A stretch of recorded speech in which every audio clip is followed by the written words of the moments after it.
Kali ini kita akan belajar mengenal cerita pendek. Kita pasti pernah mendengar kata cerita pendek. Bahkan bisa jadi kita sudah pernah membaca dan menulis cerita pendek. Nah, pertanyaan yang harus kita jawab adalah, apa itu cerita pendek? Cerita pendek itu adalah suatu tulisan yang di dalamnya berisi tentang kejadian-kejadian yang melibatkan tokoh, tempat, waktu, yang kemudian kejadian itu diceritakan secara berurutan dengan membahas persoalan dan penyelesaiannya.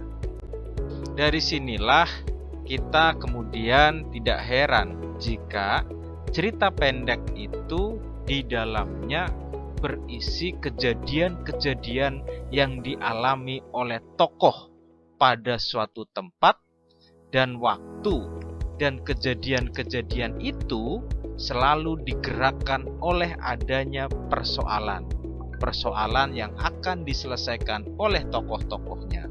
Disinilah cerita pendek selalu membahas persoalan yang disertai dengan penyelesaiannya.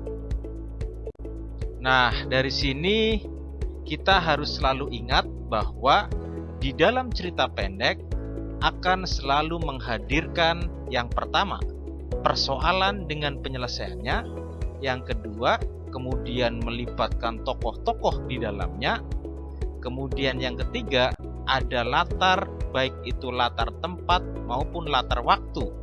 Dan yang keempat, akan selalu ada rangkaian kejadian atau alur kejadian di dalamnya. Nah, di sini kita akan menulis cerita pendek yang di dalamnya tentu saja ada tokoh-tokoh yang saling berdialog dan kemudian bertindak dalam menyelesaikan suatu persoalan di suatu tempat atau waktu tertentu.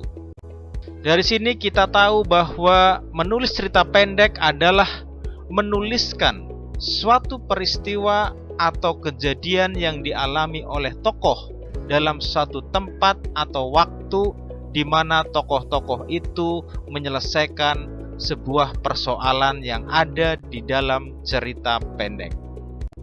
Nah, untuk bisa mengkayakan dan lebih jelas, coba sekarang kita jawab persoalan berikut ini. Jika ada persoalan teman kita yang telah menghina kita di depan kelas dan kita sangat sakit hati, kemudian suatu hari dia datang ke rumah kita dan meminta maaf, apa yang akan kita lakukan pada teman yang telah menyakiti kita? Nah, teman-teman, kita bisa menuliskannya langsung jawabannya di kolom komentar Facebook. Terima kasih, selamat belajar dan selamat menulis, sukses selalu.